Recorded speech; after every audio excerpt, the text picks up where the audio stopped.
மிதுன ராசி நண்பர்களே, உங்களுக்கான ராசி பலன் என்ன அப்படின்னு பார்ப்போம். ஆவணி மாத பலன் என்ன அப்படின்னா, ராசி அதிபதி புதன் 21/8/2024 வரைக்கும் சிம்மத்தில் வக்கரமாக இருக்கார்.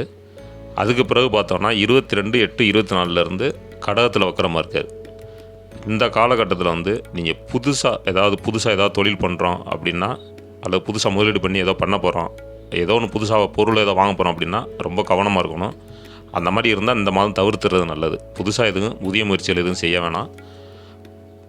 ஆனால் உங்கள் உடன் பிறந்தவர்கள் சகோதர சகோதரிடம் வீண் வாக்குவாதம் பண்ணக்கூடாது. அது சின்னமாக ஏதாவது விளையாட்டை பேச போகக்கூட அது ஒரு பெரிய பிரச்சனை, மன கஷ்டத்தை உண்டாக்கும். அதனால் பேச்சில் கொஞ்சம் நிதானம் பண்ணிக்கிறங்க. உடல் நலனில் அக்கறை தேவை. உடலை கொஞ்சம் கவனமாக பார்த்துக்கிறேங்க. உங்களுக்கு எது ஒரு சாப்பிட்றீங்க அப்படின்னா எது உங்களுக்கு ஒத்துக்கலையோ அந்த உணவுகளை தவிர்த்துறது நல்லது.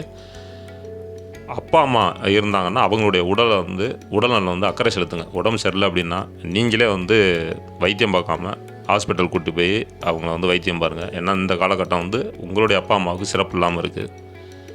நீங்கள் வணங்கொண்ட தெய்வம் என்னென்னா திருச்செந்தூர் முருகன்.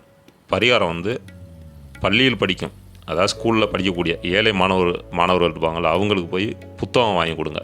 வாங்கி கொடுத்தீங்கன்னா உங்களுக்கு இந்த ஒரு மாதம் காலம் சிறப்பானதாக இருக்கும். வாழ்க வளமுடன்.